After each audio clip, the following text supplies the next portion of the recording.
এই যে ব্রাজিল হারলো আমরা দেখলাম, এই হারাকে কেন্দ্র করে প্রায় 21 জন মতো, আরও অনেক আছে হয়তো, জীবন দিয়েছে। নাউজুবিল্লাহ বলেন। এটার কোনো ভিত্তি আছে? এটার কোনো যুক্তি আছে যেটার জন্য ওকে জীবন দিতে হবে? এখন আপনি চিন্তা করেন যে কতটা আসক্তি হলে, কতটা ওটার প্রতি টান থাকলে, ভালোবাসা থাকলে, মহাব্বত থাকলে সে নিজের জীবন পর্যন্ত দিয়ে দেয়। অথচ ওই ছেলেটাকে যদি অফার দেওয়া হতো, সব কিছুই আপনি ভাগ্যের উপর ছেড়ে দেন না। একটা মানুষ যে আত্মহত্যা করছে, এটা তার নিজের কর্মের ফল।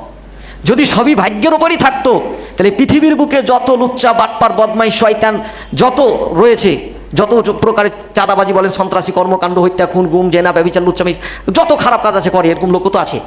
তো এই লোকগুলা কিয়ামতের দিন সরাসরি আল্লাহকে বলবে, সব আমার ভাগ্যে ছিল। আল্লাহ আলহামদুলিল্লাহ নাহমাদুহু ওয়া নাস্তাঈনুহু ওয়া নাস্তাগফিরুহু ওয়া নু'মিনু বিহি ওয়া নাতাওয়াক্কালু আলাইহি ওয়া নাউযু বিল্লাহি মিন শুরুরি আনফুসিনা ওয়া মিন সাইয়্যাতি আমালিনা মান ইয়াহদিহিল্লাহু ফালা মুদিল্লা লাহু ওয়া মান ইউদ্লিল ফালা হাদিয়া লাহু ونشهد أن لا إله إلا الله وحده لا شريك له ونشهد أن سيدنا ونبينا وحبيبنا ومولانا محمدا عبده ورسوله الذي أرسله بالحق بشيرا ونذيرا أما بعد فإن خير الحديث كتاب الله وخير الهدي هدي محمد صلى الله عليه وسلم وشر الأمور محدثاتها وكل محدثة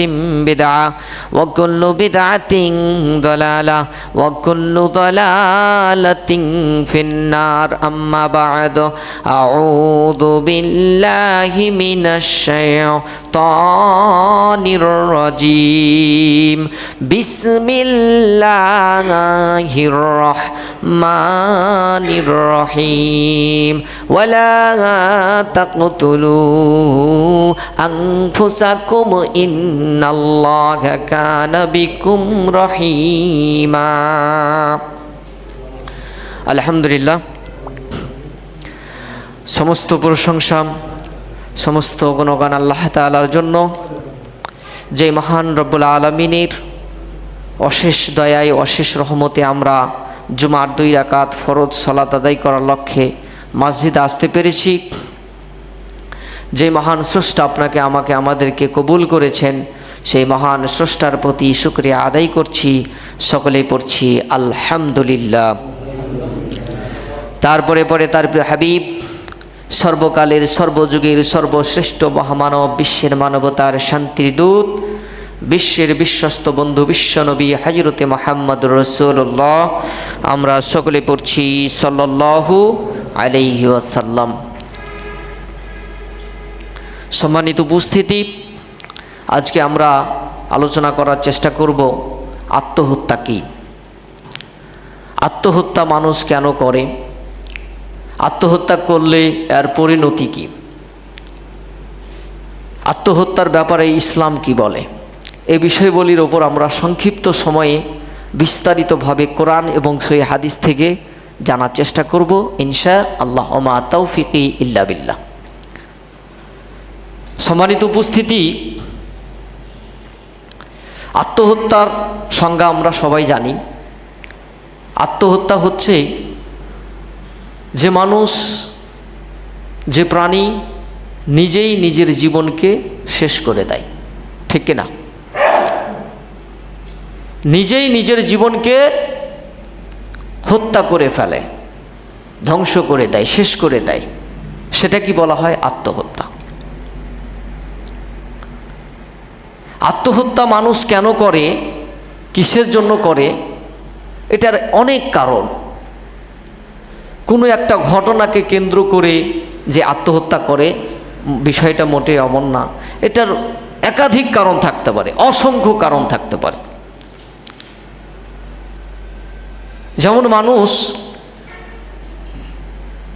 মানসিকভাবে আবেগগত কারণে আত্মহত্যা করে থাকে। হতাশা, বিষণ্ণতার কারণে মানুষ আত্মহত্যা করে থাকে। মানুষ দীর্ঘ সময় ধরে যখন অনেক কষ্টের ভিতরে থাকে, অনেক কষ্টের মধ্যে জীবনযাপন করে, কষ্ট যখন তার কাছে অসহনীয় হয়ে পড়ে, সহ্য করতে পারে না, সইতে পারে না, তখন সে একটা পর্যায়ে আত্মহত্যার মতো ঘৃণিত সিদ্ধান্তে পৌঁছে যায়। অনেক মানুষ আছেন দেখবেন বিপদের পর বিপদ, বিপদের পর বিপদ, বিপদের পর বিপদ, একটা বিপদ কাটলে আর একটা বিপদ, তখন সে একটা পর্যায়ে বিরক্ত হয়ে যায়। দেখা যাচ্ছে একটা ছেলে বিসিএসের প্রস্তুতি নিয়েছে, ভাইভাতে গিয়ে ফেল, আবার ভাইভা দিচ্ছে, আবার ফেল, তখন সে আত্মহত্যার পথ বেছে নেয়। কিন্তু এটা তার ভুল ধারণা। তার দেখা যাচ্ছে আরও 5 বছর সময় আছে, এক্সামিনার আরও চিন্তা করে যে আর একটা অভিজ্ঞতা বাড়ুক, কিন্তু সে ধৈর্য হারা হয়ে যায়।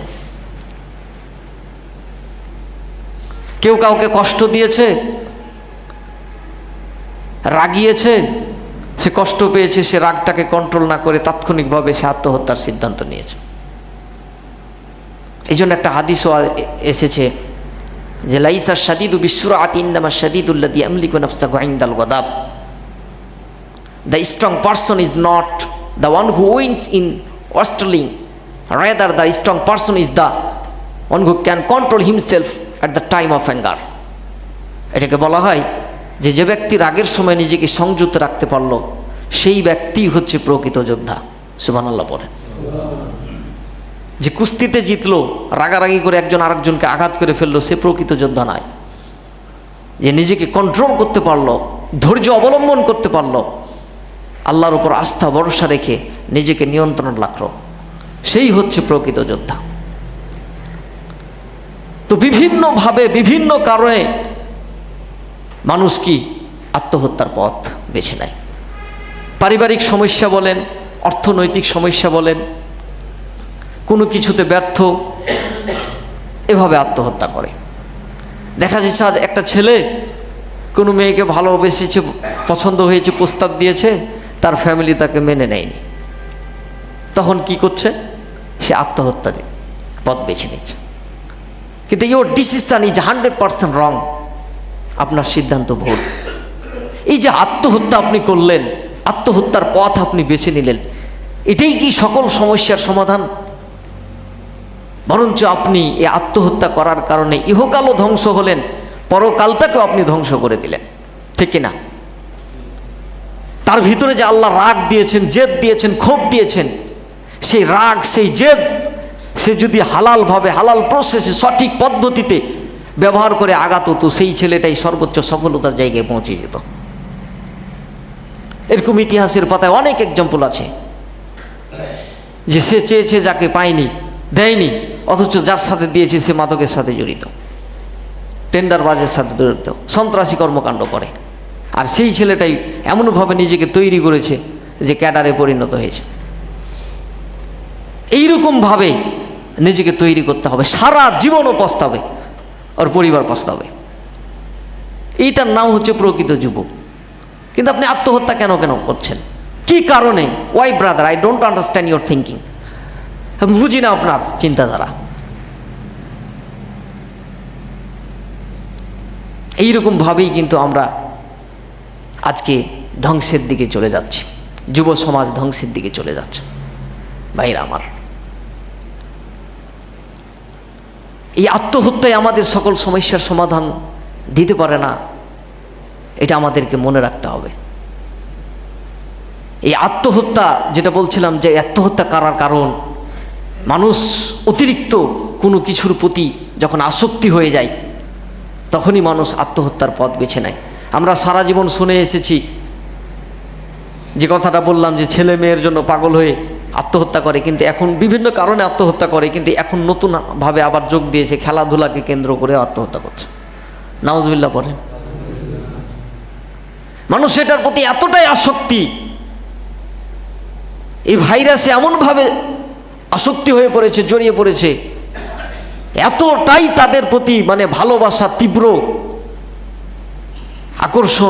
আকর্ষণে আকর্ষিত টান, যেই মোহে পড়ে, যেই টানে, অতিরিক্ত আসক্তিতে তার দল যখন হেরে যায় তখন সে নিজের জীবনটাকেও দিয়ে দেয়।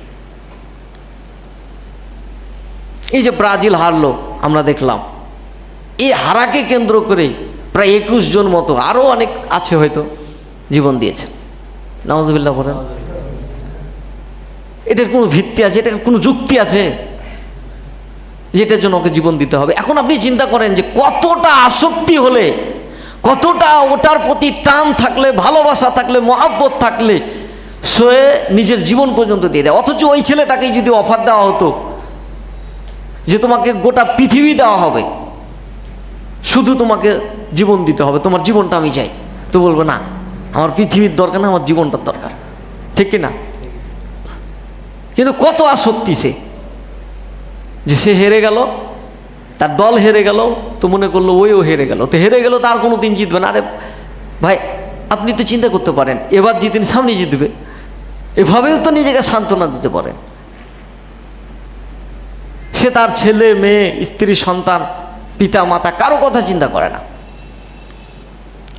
একটা পুরুষের যে দায়িত্ব, তার উপর যে তার গোটা ফ্যামিলি নির্ভর করে, সে একবারও ভাবলো না।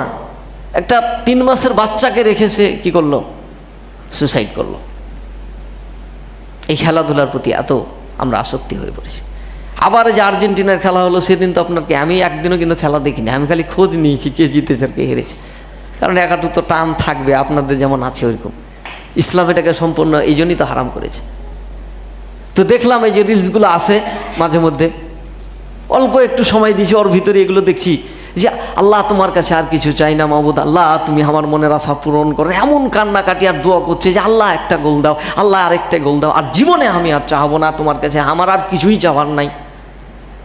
ওর এটাই চাওয়া, ওর এটাই আশা, এটাই আকাঙ্ক্ষা। এমনভাবে দোয়া করছে, এমন কান্নাকাটি করছে, এত কান্নাকাটি যে তার আশেপাশে 2-4 জন ওকে গেঞ্জি খুলে বাতাস করছে, মাথা লাগছে। হারলে নিশ্চিত মারা যেত, সুসাইড করতো। ও বলছে তাও যে আমি মরে যাব। আপনি চিন্তা করেন কতটা আসক্তি। ও দুনিয়াতেই বাঁচবে না। এত আসক্তি, এরকম কি টান আকর্ষণ আমাদের হওয়া উচিত বলেন তো? কথা বলেন। যারা এই যে এরকমভাবে কান্নাকাটি করছে, দোয়া করছে, এমন দোয়া, এমন কান্নাকাটি যে ওই সারা জীবনে এরকম দোয়া করেনি। এমনকি আমি একটা জিনিস চিন্তা করলাম যে একটা মেয়ের যেমন ওই সন্তান রেখে, 2টা ছোট ছোট বাচ্চা রেখে হাজবেন্ড মারা গেলে যেভাবে কান্নাকাটি করে, তার চাইতেও বেশি কান্নাকাটি করে। তার লাভ কি? যে ছেলেগুলো মারা গেল, যে যুবক যুবতীরা মারা গেল, তাদেরকে ওরা খোঁজ নিয়েছে? এরাকে চিনে? কথা বলেন, এরাকে চিনে? ওদের জয়ে এরা পিকনিক করছে, চিনে? ওই যে গেঞ্জিটা গায়ে দেয় কিনে, ওইটা নিজের টাকা দিয়ে গায়ে দেয়, কিনে ভাব দেখায়। ওর নাম যদি এত ভালোবাসে, তারপরও ওর নাম যদি শুনে তোর মাথায় পেশাব করে দিবে। এই ইহুদি খ্রিস্টান, ওরা ইসলামের সবচেয়ে বড় শত্রু। আপনাকে আমি বুঝাবো কি দিয়ে? নবীজিকে সবচেয়ে যারা বেশি কষ্ট দিয়েছেন এই পৃথিবীর বুকে, তারা হচ্ছেন জ্বলন্ত এক্সাম্পল। আল্লাহ কোরআনে তাদের উদাহরণ তুলে ধরেছেন, ইহুদি ওয়ান নাসারা, ইহুদি এবং খ্রিস্টান। হ্যাঁ, ইহুদি এবং খ্রিস্টান। নাসারা শব্দের অর্থ খ্রিস্টান। সরাসরি আল্লাহ এই শব্দ ব্যবহার করেছেন। এই ইহুদি খ্রিস্টানরাই সবচেয়ে বড় ইসলামের শত্রু। আর আজকে যদি আল্লাহর কসম, আজকে আমরা মুসলমান আর ইহুদি খ্রিস্টানদের যদি লড়াই হয়, যুদ্ধ হয়, তা আমরা অনেক মুসলমান আছি, নামধারী মুসলিম, জন্মসূত্রগতভাবে মুসলমান, পরিবেশগতভাবে মুসলমান, বংশীয়ভাবে মুসলমান।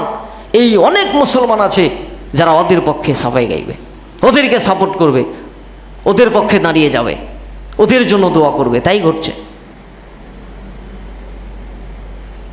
আপনার ভাই যদি সামান্য একটা দৌড় প্রতিযোগিতায় লাগে, তা আপনি আপনার ভাইয়ের পক্ষে দাঁড়িয়ে যান। জানেন আপনার ভাই পারবে না, তারপরেও আপনি দোয়া করেন যেন আর ভাই পারে, আর ভাই পারে। 3 নামাল মুমিনুনা ইখওয়া, প্রকৃত পক্ষে মুমিনেরা ভাই ভাই। আপনার ভাইয়ের প্রতি কেন টান থাকে না? আমার প্রশ্ন এটা। ইহুদি খ্রিস্টানদেরকে দিয়ে এত নাচানাচি করতে হবে কেন? এটা আপনাকে মাথায় রাখতে হবে। আপনি একজন মুমিন, আপনি পরকালে বিশ্বাসী।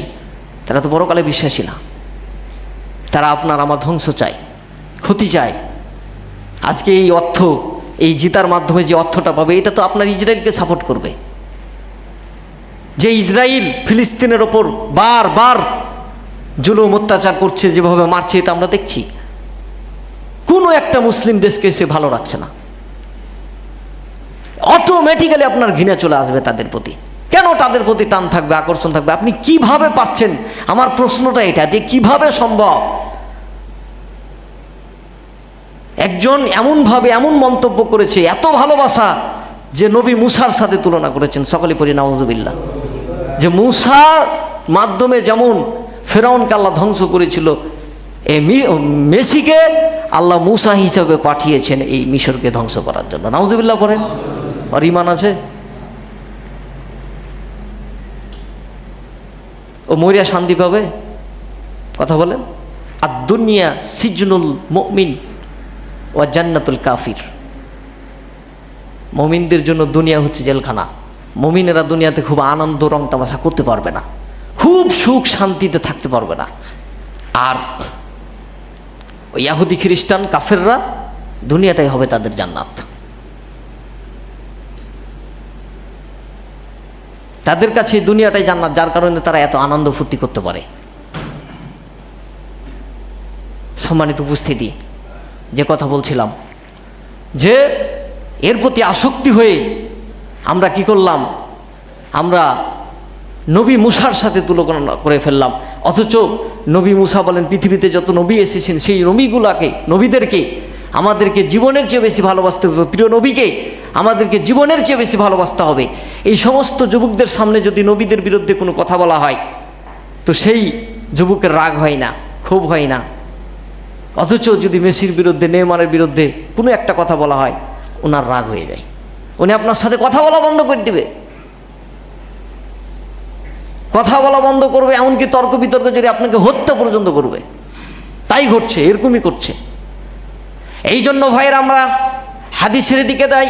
রাসূলুল্লাহ সাল্লাল্লাহু আলাইহি ওয়াসাল্লাম এই জন্য আপনাকে আমাকে দুনিয়ার প্রতি আসক্তি হতে নিষেধ করেছেন, এবং দুনিয়ার মানুষের যা আছে, যে গুণ আছে, সেই গুণের প্রতিও আসক্তি হতে নিষেধ করেছেন।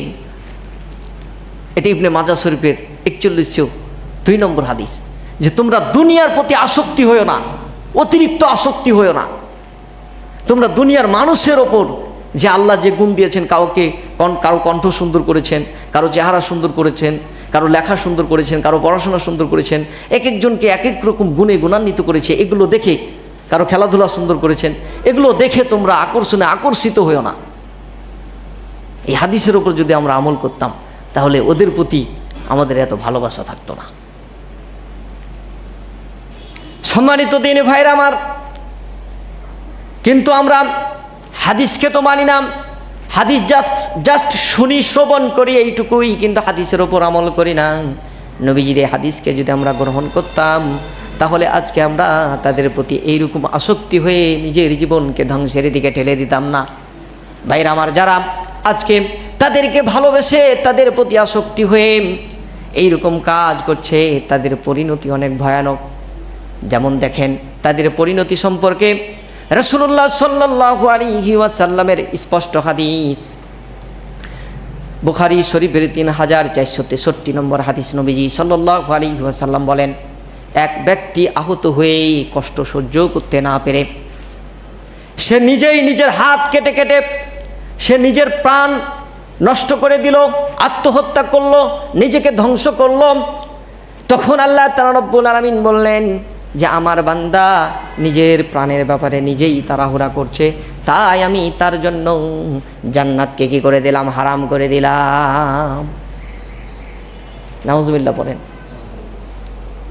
এটা স্পষ্ট সহিহ হাদিস, সহিহ বুখারীর 4363 নম্বর হাদিস, যে যারা কি করে আসক্তি হয়ে অতিরিক্ত মোহে পড়ে কোনো কিছুকে কেন্দ্র করে যখন সে নিজের জীবন দিয়ে দেয়, আত্মহত্যা করে, তার জন্য কি হয়ে যায়?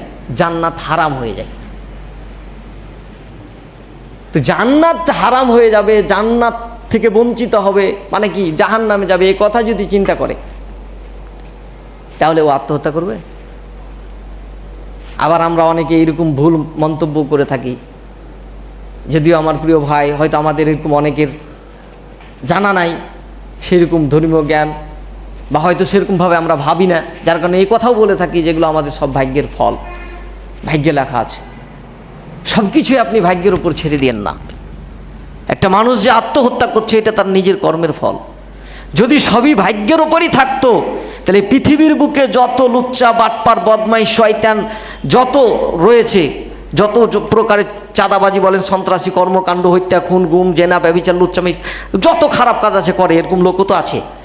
তো এই লোকগুলা কিয়ামতের দিন সরাসরি আল্লাহকে বলবে সব আমার ভাগ্যে ছিল আল্লাহ, এলে তুমি ভাগ্যে নির্ধারণ করে দিয়েছিলে, আমি করতে চাইনি, ভাগ্যে ছিল বলি করি, শুনো তুমি আমাকে, আমি তো এটার জন্য শাস্তি পাওয়ার অধিকার রাখি না।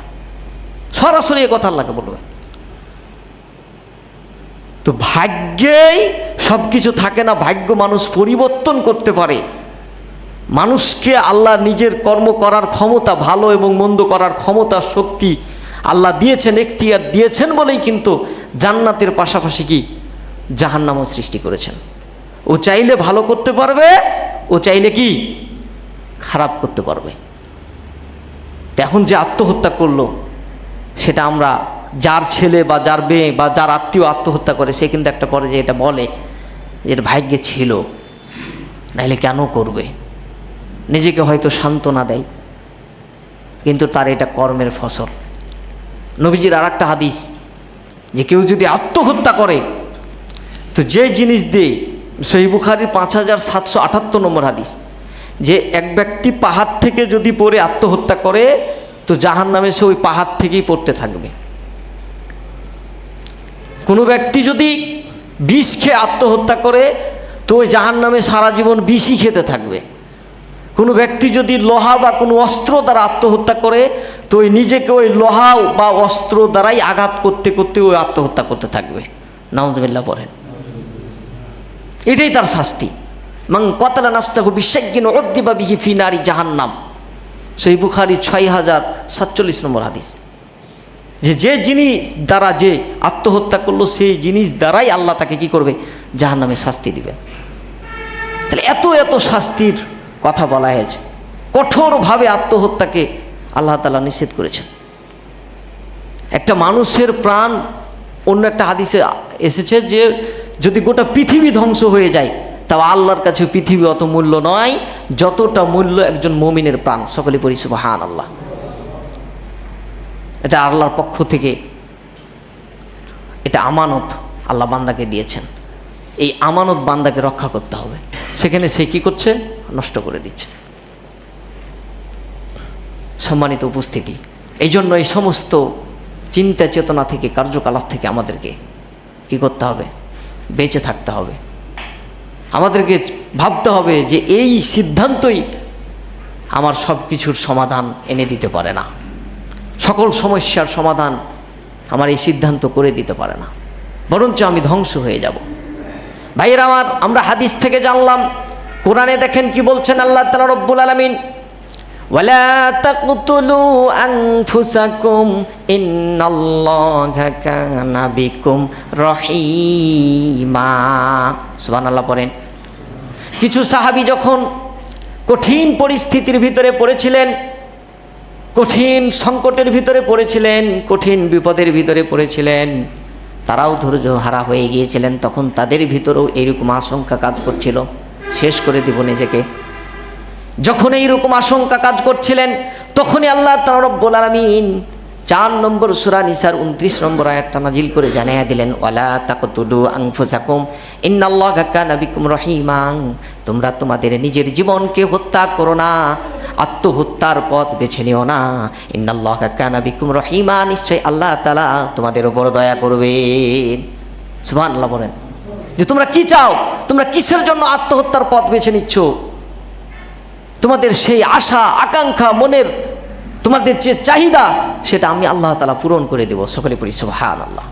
আর আসলেই তাই, আপনি যদি ধৈর্য অবলম্বন করে আপনি সেভাবে যদি নিজেকে চেষ্টা করেন, কি কারণে আত্মহত্যা করতে চাচ্ছেন সেই কারণটা খুঁজে যদি আপনি সেই কারণটার জন্য চেষ্টা করতে থাকেন, ওই কারণ আল্লাহ তাআলা আপনাকে পূরণ করে দেবেন। এই যে আত্মহত্যা করছে, এইসব জ্ঞান আমাদের নাই। যেমন আমি নিজের ব্যক্তিগত আপনাকে গ্যারেন্টেড দিতে পারি সিদ্ধান্ত, যে জীবনে কোনো দিন সিদ্ধান্ত নেব না যে আত্মহত্যা করব। যেটার জন্য এই সিদ্ধান্তে চিন্তা ভাবনা করব সেটাকে প্রস্তুতি নেব, ওভাবে ওকে তিলে তিলে কষ্ট দিতে পারবো। বেঁচে থাকার নাম যুদ্ধ করে নামই মানে কি আপনি সফল, এই সফলতাতে আপনার কি সে কষ্ট পাবে। আপনি পেয়ে যতটা আনন্দ না পেতেন আপনার ওই সফলতাতে তার চেয়ে বেশি আনন্দ পাবেন। তো সামান্যটুকু ইসলামিক জ্ঞান আছে, এই জন্য তো এইরকম কথা বলতে পারছি। কখনোই নিব না ইনশাআল্লাহ, চ্যালেঞ্জ।